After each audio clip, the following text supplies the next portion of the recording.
आमचे channel subscribe करा आणि बाजूची बेल क्लिक करण्यास विसरू नका। कुछ लोगों के द्वारा हम लोग सोशल डिस्टेंस मेंटेन करते हुए यहाँ एक बैठक रखा गया है। इसमें मुख्य रूप से अखबार के माध्यम से मुझे पता चला कि 20 तारीख के बाद कुछ छूट दी गई है और ऑनलाइन फ्लिपकार्ट, अमेजन वगैरह कंपनी को ऑनलाइन सामग्री का बिक्री की छूट दी गई है। जो सीजनल आइटम है जैसे पंखा, फ्रिज, कूलर, एसी, अगर इस तरह का आइटम्स को सरकार की छूट के द्वारा छूट दी जाएगी तो हमारे छोटे छोटे व्यवसायी जो कि अपनी दुकानों में, अपने गोदाम में स्टॉक करके रखे हुए हैं, उन सभी इस सामानों का क्या करेंगे। इस पर हम सभी व्यवसायियों ने सरकार से मांग करते हैं कि ऐसे आइटम को इन ऑनलाइन मार्केटिंग वाले को छूट नहीं दिया जाए। अगर सरकार द्वारा ऐसा नहीं किया जाएगा तो हम सभी व्यवसायी इसका पुरजोर विरोध करेंगे, क्योंकि हम व्यवसायियों के साथ भी अनेकों गरीब परिवार जुड़े हैं और उनके आपके कहने के हिसाब से हम लोग लगातार अभी तक सैलरी देते आ रहे हैं, लेकिन सरकार के द्वारा अगर हमें कुछ राहत नहीं दिया जाएगा तो उनके परिवार के और मध्यम एवं बीच के परिवार के लोग जो व्यवसायी हैं उनके यहाँ भी भूखमरी की समस्या आ जाएगा। इस बैठक का मेन उद्देश्य हमारा यही है।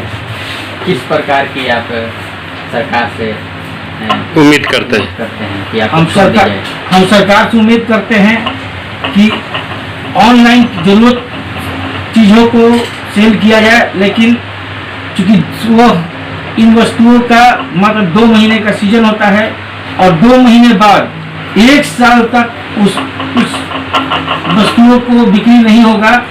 इसके चलते हमारा सारा स्टॉक 1 साल के लिए पड़ा रह जाएगा। इसमें सभी इस तरह के व्यापारियों को काफ़ी परेशानी होगा। तो हम सरकार से यही मांग करेंगे कि ऐसे वस्तुओं को ऑनलाइन के द्वारा भी नहीं बेचा जाए, और अगर ऑनलाइन के द्वारा बेचा जाता है तो हम व्यवसायियों को भी इसकी छूट दी जाए, ताकि हम अपने गोदाम से अपने लड़की के द्वारा कस्टमर के यहाँ पहुँचाने का काम करेंगे। उसके लिए हम सभी व्यवसायी को इस तरह की छूट दी जाए। सर, छोटे वर्ग के व्यवसायियों को कितना समस्या उत्पन्न हो गया, क्योंकि लगातार लॉकडाउन 2 चल रहा है। अब धीरे धीरे परिस्थिति बदल रहा है, क्योंकि अब लोगों के पास जो पहले का साधन था या जो भी था वो खत्म हो चुका है। और किसानों की बात किया जाए तो आपके यहाँ ज़्यादातर मशीनरी किसानों का होता है, तो किसानी अभी कटने का समय है। ऐसे में कई जगह समस्या भी उत्पन्न हो रहा है सर। जो भी बाहर के स्टाफ हैं वो तो क्वारंटाइन में हैं। बिल्कुल, सरकार के द्वारा हम लोग को साथ देने के लिए सरकार जी ने सरकार के द्वारा अनेकों सुविधाएं दी गई हैं, लेकिन आपको बता दें फसल के संबंधित सारी छूट सरकार द्वारा दी गई है, लेकिन बाहर से मजदूर मंगाने थे, हार्वेस्टर के ड्राइवर मंगाना था, काफ़ी परेशानी हुई और समय भी लगा। लेकिन लेट होने के बाद, अनेकों परेशानी के बाद सरकार के द्वारा जो बाद में डिसीजन लिया जाता था वो पहले लेना चाहिए था। इसको सरकार के द्वारा सुझाव देंगे कि ये आने वाला समय जो मुसीबत सामने दिख रहा है उस पर पहले सोचा जाए। और यानी कहने मतलब व्यवसायियों के लिए हित में कुछ जल्द से जल्द फैसला लिया जाए। जी बिल्कुल। आपको सर, व्यवसायियों को वर्तमान कठिनाई क्या है, समस्या क्या, कितनी परेशानी हो रही है, बिजली और कई चीज़ों को लेकर काफ़ी परेशानी बढ़ रही है। अभी हम लोग जो प्रेजेंट में स्थिति देख रहे हैं कि हमारी प्रतिष्ठानें बंद हैं। हमने अपने स्टाफ्स को सैलरी भी पेमेंट किया। सरकार से हम लोग ये अपेक्षा करते हैं कि वो जो बिजली का बिल है उस पे से कम फिक्स चार्ज हटा दें और मिनिमम गारंटी जो लेते हैं उसको हटा दें। हमारे द्वारा कंज्यूम्ड यूनिट्स का ही पेमेंट आगामी 6 माह तक वो लोग लें।